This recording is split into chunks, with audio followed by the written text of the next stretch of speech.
নমস্কার, তোমাদের সকলের প্রিয় পাঠশালায় আরো একটি নতুন ক্লাস নিয়ে হাজির হলাম তোমাদের সামনে। আজকে আমি তোমাদের সাথে আলোচনা করব চতুর্থ শ্রেণীর দ্বিতীয় পর্যায়ক্রমের মূল্যায়ন 2025 রায় মার্টিন কোয়েশ্চেন ব্যাংকের গণিতের অষ্টম স্কুলটির প্রশ্ন উত্তর। আগের কয়েকটি ক্লাসে আমি তোমাদের প্রথম থেকে সপ্তম স্কুল পর্যন্ত আলোচনা করিয়ে দিয়েছি। এখনো পর্যন্ত যারা সেই ক্লাসগুলি করোনি তারা অবশ্যই গিয়ে আগে সেই ক্লাসগুলি করে নিও। আমি আজকের ক্লাসটি শুরু করছি, সকলে মন দিয়ে দেখে নাও। অষ্টম স্কুলটির নাম হলো তারকেশ্বর বিদ্যা মন্দিরটি 51 এবং মেদিনীপুর কলেজে প্রাথমিক বিদ্যালয়, এই দুটি স্কুল থেকে তোমাদের এই প্রশ্নটি তৈরি করা হয়েছে। আমি উত্তর সহ আলোচনা করিয়ে দেবো, সকলে মন দিয়ে দেখে নিন। এবারে তোমাদের সেকেন্ড ইউনিট টেস্ট হবে 30 নম্বরের এবং সময় থাকবে 1 ঘন্টা। প্রথমে বলেছি শূন্যস্থান পূরণ করো, যে কোনো 6টি আমি প্রত্যেকটি করে দেখাবো। তরল মাপার এককের নাম হলো ড্যাশ। তরল মাপার এককের নাম কি? লিটার।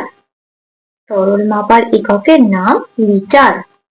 অর্ধেক হলো সমান ড্যাশ ভাগের ড্যাশ ভাগ। অর্ধেক হলো সমান 2 ভাগের 1 ভাগ, মানে কি 1/2। 5/8 যোগ ড্যাশ বাই 8 সমান 1। 1 মানে আমরা কি জানি? সম্পূর্ণ অংশ। হরে লবেও যা হবে হরেও তাই হবে। দেখো এখানে যেহেতু হরে 8 আছে, তার মানে হরেও যা লবেও তাই, তাহলে লবে আর হরে একই হবে। কি হবে? 8/8 মানে 1 অংশ হবে। তাহলে 5 এর সাথে কত যোগ করলে আমরা 8 পাবো? 3। বা তোমরা এইভাবেও করতে পারো, 1 বিয়োগ 5/8 যদি করো, দেখো 8, 8 বিয়োগ 5, 5 5 6 7 8, 3/8। তোমরা এইভাবেও করতে পারো, যেটা তোমাদের সুবিধা হবে বোঝার সেটাই তোমরা করবে। ঘরেরটা বলেছে লবের থেকে হর বড় হলে, দেখো হরের দিকে হামুকটা আছে, তাই লবের থেকে হর বড় হলে ভগ্নাংশটি ড্যাশ ভগ্নাংশ হবে। লবের থেকে হর বড় হলে ভগ্নাংশটি প্রকৃত ভগ্নাংশ হবে। প্রকৃত ভগ্নাংশ কাকে বলে, অপ্রকৃত ভগ্নাংশ কাকে বলে, মিশ্র ভগ্নাংশ কাকে বলে, তোমাদের আগেও আমি এটা লিখিয়ে দিয়েছি এবং বলে দিয়েছি। আশা করছি তোমরা সেটা পড়েছো। তারপরে ওয়ার্ডটা আছে 5 10 15 20 25 কি 5 এর ড্যাশ বলা হয়। 5 10 15 20 25 কে 5 এর কি বলা হবে? গুণিতক। গুণিতক। 0.8 সমান সমান 10 ভাগের ড্যাশ সমান 10 ভাগের 8 ভাগ। 10 মিলিমিটার সমান ড্যাশ সেন্টিমিটার। 10 মিলিমিটার সমান 1 সেন্টিমিটার। সঠিক একক বসাও। আমার চিরুনি 8 ড্যাশ লম্বা। আমার চিরুনি 8 সেন্টিমিটার লম্বা। আমি এখানে লিখে দিলাম সঠিক সেমি, 8 সেমি লম্বা। তারপরে দুয়েরটা বলেছি সঠিক উত্তরের মাথায় টিক চিহ্ন দাও। কোন সংখ্যার গুণিতকের সংখ্যা নির্দিষ্ট না অসংখ্য? কোন সংখ্যার গুণিতকের সংখ্যা অসংখ্য। 24 সবচেয়ে বড় গুণনীয়ক হলো 2, 8 না 24? 24 সবচেয়ে বড় গুণনীয়ক হলো 24। 5 ও 6 একটি সাধারণ গুণিতক হলো 15, 45 না 30? দেখো 5 নামটা দেওয়া আছে এবং 6 নামটা দেওয়া আছে 30। 5 6 30, 5 6 30। কিন্তু দেখো 15 5 নামটাতে আছে, 6 নামটাতে নেই। আবার 45 ও তাই, 5 9 45 হয়, কিন্তু 6 নামটাতে নেই। তাহলে কি হয়ে যাবে? 30 হয়ে যাবে সাধারণ গুণিতক। তোমরা এটা আলাদা ভাবে লিখেও করতে পারো। 5 গুণিতক গুলি লিখে নেবে এবং 6 গুণিতক গুলি লিখে নেবে। লিখে নেওয়ার পর দেখবে যে কোনটা মিলছে, সাধারণ গুণিতক কোনটা হচ্ছে। দেখবে 30 হচ্ছে। 1 কিলোমিটার সমান 100 মিটার, 10,000 মিটার না 1000 মিটার? 1 কিলোমিটার সমান 1000 মিটার। 1 কিগ্রা আলুর দাম 26 টাকা হলে 1/2 কিগ্রা আলুর দাম হয়ে 52 টাকা, 13 টাকা না 26 টাকা? 1 কিগ্রা আলুর দাম যদি 26 টাকা হয়, তাহলে 1/2 কিগ্রা আলুর দাম কত হবে? 26 এর 1/2। তখন এর মানে কি? গুণ। 26 গুণ 1/2, 13 দুগুণে 26, তাহলে 13 1 13। তাহলে কত হয়ে যাবে? 13 টাকা। গুণনীয়ক বা উৎপাদকের সংখ্যা অসংখ্য, নির্দিষ্ট না একটি? গুণনীয়ক বা উৎপাদকের সংখ্যা নির্দিষ্ট। তিনেরটা বলেছি ফাঁকা ঘরে সঠিক গ্রেটার দ্যান বা লেস দ্যান, মানে বড় বা ছোট চিহ্ন বসা যে কোনো দুটি। আমি 3টি করে দেখাচ্ছি।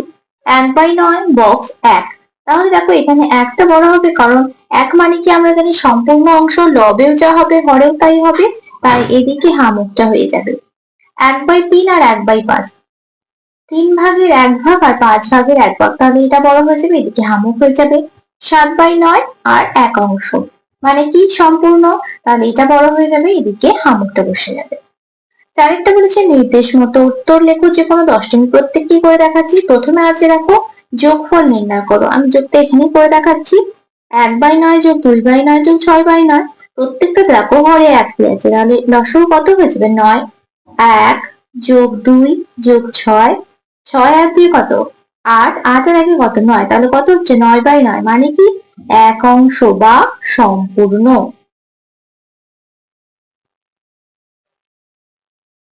তারপরে বলেছে 8 এর 4টি অশূন্য গুণিতক লেখো। তাহলে অশূন্য 4টি গুণিতক কি কি লিখবো? 8 একে 8, 8 2 16, 3 8 24, 4 8 32। কোনো একটি জিনিসের সমান 3 ভাগ করে ওই 3 ভাগ নেওয়াকে কি বলা হয়?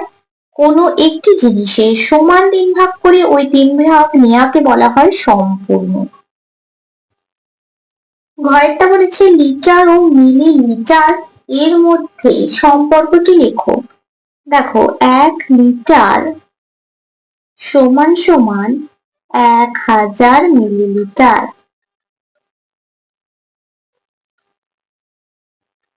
ওয়াটটা বলেছে 0.2 অংশ ছবিতে প্রকাশ করে দেখাও। 0.2 অংশ মানে কি? দশমিকের পর একটা সংখ্যা আছে, মানে 2/10।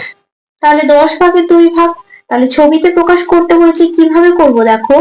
আমরা যদি একটি বৃত্ত আঁকি, বা ধরো এটা একটি রুটি, এটাকে কি করব? 10 ভাগ করব এবং 2 অংশটা কাটবো আমরা বা রং করব। দেখো 2 দুভাগ হলো 4, 1 2 3 4 5 6 ভাগ হলো, 1 2 3 4 5 6 7 8 ভাগ হলো, 1 2 3 4 5 6 7 8 9 10, 10 ভাগ হলো। 10 ভাগের 2 ভাগ বলেছে, 1 ভাগ 2 ভাগ। এইভাবে ছবিটা হবে।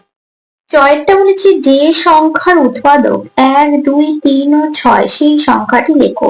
কোন সংখ্যার উৎপাদক হবে 1 2 3 ও 6? 6 সংখ্যাটির উৎপাদক হবে, দেখো 6 1 6, 3 2 6। তাহলে কি হয়ে যাবে? 6 হয়ে যাবে, সংখ্যাটি হয়ে যাবে 6। ছয়েরটা বলেছে ফাঁকা ঘরে সংখ্যা বসাও। 3/8 যোগ -8 সমান 7/8। তাহলে 3 দেখো লবটা লেখা আছে, এখানে লবটা লেখা নেই, কিন্তু হর দুটো লেখা আছে 8। তাহলে 3 এর সাথে কত যোগ করে 7 হবে? 4। 3 বার 4 5 6 7। তাহলে 3/8 যোগ 4/8 সমান 7/8। 500 গ্রাম জিনিস 4টি বাটখারার সাহায্যে কিভাবে মাপবে? 500 গ্রাম জিনিস 4টি বাটখারার সাহায্যে। তাহলে 500 গ্রাম জিনিস বলেছে 4টি বাটখারা। ধরো 100-র একটা বাটখারা, দুটো বাটখারা, তাহলে 200 হলো, 200 আর একটা বাটখারা 300 আর একটা 200। তাহলে হয়ে গেল 500। দেখো 4টি বাটখারা। এবার বলেছে 12 28 16 এই 3টি সংখ্যার গরিষ্ঠ সাধারণ গুণনীয়ক লেখো। তাহলে সংখ্যাগুলো কি বলেছিল? 12 28 আর 16।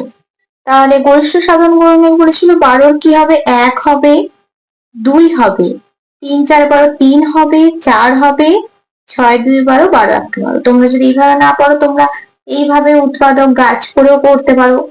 দেখো 12 1 12, 6 2 12, 3 2 6, এইভাবেও করতে পারো। আর কি আছে? 28, 28 1 28 হবে, তাহলে 1 হবে, 14 2 28 হবে, 2 হবে, 3 দিয়ে হবে না, 4 7 28 হবে, 4 হবে, 7 হবে, 14 2 28 আর 28 1 28 28 হবে। এবার হচ্ছে 16, 16 1 16, 8 2 16, 4 4 16। আর তাহলে কি কি হলো? 1 2 4 8 আর 16। তাহলে এখানের মধ্যে মিল কোনটা আছে? দেখো 4 সংখ্যাটি মিল আছে। তাহলে এখানে কি লিখে দেবো? 12 28 16 এই 3টি সংখ্যার গরিষ্ঠ সাধারণ গুণনীয়ক কি হয়ে যাবে? 4। পরবর্তী পৃষ্ঠা কি কি অঙ্ক দেওয়া আছে দেখে নেওয়া যাক। ইয়রটা বলেছে 10 আর 14 এই লঘিষ্ঠ সাধারণ গুণিতক লেখো। দেখো লিখে দেখাচ্ছি 10 আর 14। তাহলে 10 এ লিখছি প্রথম, 10 1 10, 10 2 20, 3 10 30, 4 10 40, 5 10 50, 6 10 60, 7 10 70, 8 10 80, 9 10 90, 10 10 100। আর 14 14 × 14, 14 × 28, 3 × 42, 4 × 56, 5 × 70, 6 × 84, 7 × 98, 8 × 112, 9 × 126, 14 × 140। এবার লঘিষ্ঠ সাধারণ গুণিতক বলেছিল, তাহলে দেখো 70টা এখানে আমাদের মিলছে। তাহলে এখানে কি লিখে দেব, যে 10, 14 এই লঘিষ্ঠ সাধারণ গুণিতকটি হলো 70। তারপরে টয়েরটা বলেছে 2, 3 এবং 4 এর সাধারণ গুণিতকগুলি গোল দাগ দাও। 6, 8, 12, 14, 18 আর 24 সংখ্যাগুলো দেওয়া আছে। আগে আমরা 2, 3 এবং 4 এর গুণিতকগুলি লিখে নিই, তারপর দেখি যে সাধারণ গুণিতক কোনগুলি হচ্ছে।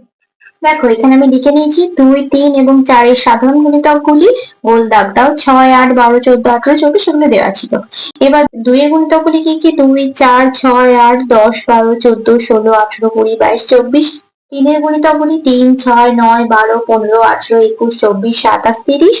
4 এর গুণিতকগুলি 4, 8, 12, 16, 20, 24, 28, 32, 36 আর 40। এবার 2, 3 আর 4 এর কি বলেছিল সাধারণ গুণিতক। দেখো এখানের মধ্যে কোন সংখ্যাগুলি মিলছে।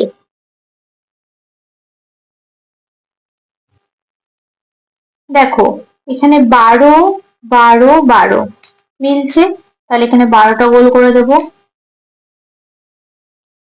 আর কোন সংখ্যাটি আছে, এখানে দুটোতে 24 আছে, এটাতেও 24 আছে, তাহলে 24 সংখ্যাটি মিলছে। তাহলে 12 আর 24 হয়ে গেল 2, 3 আর 4 এর সাধারণ গুণিতক। তাহলে এখানে 12 আর 24 সংখ্যাটি গোল করে দেব। 5 বলেছে নির্দেশ মতো উত্তর লেখো যে কোনো দুটি। আমি 3টি করে দেখাচ্ছি। প্রথমে আছে দেখো কয়েকটা বলেছি যোগ করো। প্রথমে দেখো যোগটা করে দেখাচ্ছি। 5, 5, 6, 7, 8, 9, 10, 11, 12, 14, 14, 15, 16, 17, 18, 19, 20, শূন্য হাতে রইল কত, 2, 2 আর 1 3, 3 আর 5 কত হবে, 8, 8 আর 3 কত হবে, 16। লিখে দিলাম। 5 আর 5 10 আর 8 18, 8 হাতে রইল 1, 3 1 4 আর 1 5, 2 আর 1 3, তাহলে 358 মিটার 160 সেন্টিমিটার হলো। এবার এই 160 সেন্টিমিটারটাকে আমরা কি করব, ভাঙবো। 100 যোগ 358 মিটার 100 যোগ 60 সেন্টিমিটার করব। এবার এই 100 সেন্টিমিটারটা মিটারে যোগ হয়ে যাবে। 358 যোগ 1 মিটার 60 সেন্টিমিটার, তাহলে 358 আর 1 যোগ করলে কত হয়ে যাবে, 359 মিটার 60 সেন্টিমিটার। ক্ষয়েরটা বলেছে ইচ্ছে মতো সংখ্যা বসিয়ে বিয়োগ করো। 5 লিটার 120 মিলিলিটার, আর এখানে কোনো সংখ্যা দেওয়া নেই, 280 মিলিলিটার। এখানে আমি যদি দেখো 2 লিখি, 2 লিটার 280 মিলিলিটার। এবার আমরা বিয়োগটা করে দেখাবো। দেখো 280 মিলিলিটার আর এখানে 120 মিলিলিটার আছে, তাহলে এটা ছোট কি করবো, আমরা এখান থেকে ধার নেব। এখান থেকে 1 লিটার ধার নিলে হয়ে যাবে 4 লিটার, আর এখানে 1000 মিলিলিটার যোগ হয়ে যাবে, কারণ 1 লিটার সমান 1000 মিলিলিটার। এবার এই 1000 আর 120 যোগ করলে কত হবে, দেখো 0, 2, 1, 1, 1120 হচ্ছে। এবার এটার সাথে এটা আমরা বিয়োগ করব। দেখো কি করব, 0 0 0, 8 থেকে 2টা কত ধরবো, 12 8 9 10 11 12, 4 হাতে রইল 1, 2 1 3, 3 থেকে 1টা 11 ধরবো, 3 4 5 6 7 8 9 10 11, 8 হাতে রইল 1, 1 3 মিলে গেলে 0, বাড়ি দিয়ে 0 বসে না, লিখবো না। 840 মিলিলিটার। এবার 4 থেকে 2 বাদ দিলে কত থাকবে, 2, তাহলে কত হয়ে গেল, 2 লিটার 840 মিলিলিটার। এখানে তোমরা যে কোনো সংখ্যা বসিয়ে বিয়োগটা করতে পারো। গয়েরটা বলেছে 12 এর উৎপাদকের গাছ তৈরি করো। তাহলে 12 এর উৎপাদকের গাছটা করে দেখাচ্ছি। দেখো 12 1 12, 6 2 12, 3 2 6, তাহলে 12 এর উৎপাদক গুলি কি কি হলো, 1, 6 2 12 2 হবে, 3 4 12 3 হবে, 4 হবে, 6 হবে, 12। 6টা বলেছে তিথি বাজার থেকে 1 কিগ্রা 700 গ্রাম আলু কিনে এনেছি, এবার সে সব কুল একটি ঝুড়িতে ঢেলে রাখলো। এখন কুল সমেত ঝুড়ির ওজন 2 কিগ্রা 400 গ্রাম হলে ঝুড়ির ওজন কত হবে। তাহলে 2 কিগ্রা 400 গ্রাম থেকে 1 কিগ্রা 700 গ্রাম বিয়োগ করব। দেখো 700 থেকে 400টা কি ছোট আছে, তাহলে এদিক থেকে 1 ধার নেব, এখানে 1000 গ্রাম করব, এটা যোগ করলে কত হয়ে যাবে 1400। এবার 700 থেকে 1400, 1400 থেকে 700 বাদ দাও, 0 0 7 8 9 10 11 12 13 14 7 হাতে রইলো আর এক মধ্যে গেলে শূন্য, বাদে শূন্য বসে না, লিখলাম না, একে একের মধ্যে গেলে শূন্য। তাহলে কত হচ্ছে 700 গ্রাম। উত্তরটা কি লিখবো, যে ঝুড়ির ওজন কত হবে, অতএব দিয়ে লিখে দেব ঝুড়ির ওজন হবে 700 গ্রাম, বা এখানে লিখবে হলো, ঝুড়ির ওজন হলো 700 গ্রাম। অথবা দিয়ে বলেছে তোমার বাবা বাজারে গিয়ে 5 কিগ্রা আলু, 75 গ্রাম রসুন ও 1 কিগ্রা 50 গ্রাম পেঁয়াজ কিনলেন এবং কিছু অন্যান্য জিনিস ক্রয় করলেন। এখন বাজারের ব্যাগের মোট ওজন 7 কিগ্রা 25 গ্রাম হলে তিনি অন্যান্য জিনিস কত গ্রাম ক্রয় করেছিলেন। প্রথম কি করবো, এই তিনটাকে যোগ করবো, আলু 5 কিগ্রা, রসুন 75 গ্রাম আর পেঁয়াজ 1 কিগ্রা 50 গ্রাম কিনছিলেন। এই তিনটাকে প্রথম যোগ করবো, 5টা এনে দেবে, 7 আর 5 12, 5 আর 1 6, তাহলে কত হচ্ছে 6 কিগ্রা 125 গ্রাম। আলু রসুন পেঁয়াজ কিনে সে 6 কিগ্রা 125 গ্রাম। এবার কি বলেছিল যে বাজারের ব্যাগের মোট ওজন কত ছিল, 7 কিগ্রা 25 গ্রাম। তাহলে 7 কিগ্রা 25 গ্রাম থেকে এই যে 6 কিগ্রা 125 গ্রাম এটাকে কি করব, বিয়োগ করব। তাহলে 7 কিগ্রা 25 গ্রাম আর 6 কিগ্রা 125 গ্রাম বিয়োগ করবো। দেখো 125 আর 25 ছোট আছে, তাহলে দিক থেকে 1 ধার নেব, 1000 যোগ করব, তাহলে কত হয়ে যাবে 1025 গ্রাম। 5 5 শূন্য, 2 2 শূন্য, 1 থেকে শূন্যটা কত ধরবো 10, 9 হাতে রইলো 1, একে মিলে গেল শূন্য, 900 গ্রাম আর 6 6 মিলে গেল শূন্য, তাহলে কত হয়ে যাচ্ছে 900 গ্রাম। উত্তরটা কি লিখবো, যে তিনি অন্যান্য জিনিস কত গ্রাম ক্রয় করেছিলেন। অতএব তিনি অন্যান্য জিনিস 900 গ্রাম ক্রয় করেছিলেন। খুব সহজ আছে অঙ্কগুলো, তোমরা একটু ভালোভাবে পড়ে বুঝে বুঝে করবে, দেখতে তোমাদের অসুবিধা হচ্ছে না। সাথেটা বলেছি তোমার মা একটা গোটা পাকা পেঁপেকে সমান 7 ভাগ করে তার 2 ভাগ তোমার বাবাকে, 1 ভাগ বোনকে এবং 1/7 ভাগ তোমাকে দিয়ে বাকি তোমার মা খেলেন। তোমার মা কত অংশ খেলেন, ভগ্নাংশে হিসাব করো। ধরি পেঁপেটি 1 অংশ, পেঁপেটি 2/7 ভাগ বাবাকে দিলাম, বোনকে দিলাম 1/7 ভাগ, আমি খেলাম 1/7 ভাগ, বাকি অংশ মা খেলো। তাহলে মা কতটা খেলো, তাহলে মা খেলো 1 বিয়োগ 2/7 যোগ 1/7 যোগ 1/7। তাহলে দেখো প্রত্যেকটা হরেই 7 আছে, 7 লসাগু হয়ে যাবে, 2 যোগ 1 যোগ 1 হবে 2, 1 আর 1 যোগ করে 4, 4/7। 1 বিয়োগ 4/7 হয়ে গেল, 7 লসাগু হবে 7, 7 বিয়োগ 4 হবে, 7 থেকে 4 বাদ দিলে হবে 3, 3/7 অংশ। অতএব মা খেলেন 3/7 অংশ। অথবা দিয়ে বলা আছে একটি প্লেটে 12টি নাড়ু রাখা ছিল, সেখান থেকে রহিম খেলো 1/2 অংশ, অয়ন খেলো 1/4 অংশ ও সূর্য খেলো 1/6 অংশ। তাহলে তিনজনে মোট কতগুলি নাড়ু খেলো, 1/2 যোগ 1/4 যোগ 1/6, 2 4 আর 6 লসাগু করলে হবে 12। 12 লিখেছি, এখানে 2 আছে, 2 বাদ দিলে থাকবে 3 2 6, উপরটার সাথে 6 গুণ করবো যোগ 4, 2 দিয়ে 4 বাদ দিলে থাকবে 3, উপরটার সাথে 3 গুণ করবো যোগ 6, 3 2 6 বাদ দিলে থাকবে 2, উপরটার সাথে 2 গুণ করবো, 6 1 6, 3 1 2, 2 1 2, 6 3 আর 2 যোগ করলে কত হবে 11, 11/12। তাহলে 12টি নাড়ু ছিল বলেছে, 12টি নাড়ুর 11/12 অংশ। তাহলে 12টি নাড়ুর মানে এর গুণ করতে হবে 12 গুণ 11/12, 12 কাটাকুটি হয়ে যাবে, তাহলে কত হবে 11টি। অতএব তাহলে তিনজনে মোট 11টি নাড়ু খেল। 8 অঙ্কটা ভালোভাবে বুঝবে। সপ্তমীর উচ্চতার চেয়ে অষ্টম 5 সেমি বেশি, আবার অষ্টমের উচ্চতার চেয়ে নবম 9 সেমি কম। সপ্তমের উচ্চতা যদি 1 মিটার 8 সেন্টিমিটার হয়, তবে তিনজনের মোট উচ্চতা কত। সপ্তমের উচ্চতা বলে দিচ্ছে 1 মিটার 8 সেন্টিমিটার, সপ্তমের উচ্চতার চেয়ে আবার অষ্টমের 5 সেন্টিমিটার বেশি, আর অষ্টমের উচ্চতার চেয়ে আবার নবম 9 সেন্টিমিটার কম। দেখো অঙ্কটা এইভাবে করেছি, সপ্তমের উচ্চতা 1 মিটার 8 সেন্টিমিটার, অষ্টমের 5 সেন্টিমিটার বেশি, তাহলে যোগ করতে হবে 8 আর 5 13, 1 নেমে যাবে, তাহলে অষ্টমের উচ্চতা 1 মিটার 13 সেন্টিমিটার। আবার অষ্টমের উচ্চতার চেয়ে তাহলে নবমের উচ্চতার 5 সেন্টিমিটার কম বলেছিল, তাহলে বিয়োগ করতে হবে 1 মিটার 13 সেন্টিমিটার থেকে 9 সেন্টিমিটার বিয়োগ করলে হবে 1 মিটার 4 সেন্টিমিটার। এটা নবমের উচ্চতা। তাহলে এবার তিনজনের মোট উচ্চতা কিভাবে পাবো? সপ্তমের উচ্চতা 1 মিটার 8 সেন্টিমিটার, অষ্টমের উচ্চতা 1 মিটার 13 সেন্টিমিটার, নবমের উচ্চতা 1 মিটার 4 সেন্টিমিটার। তিনটাকে যোগ করলে হবে 3 মিটার 25 সেন্টিমিটার। তাহলে এটাই আমাদের কি তিনজনের মোট উচ্চতা 3 মিটার 25 সেন্টিমিটার।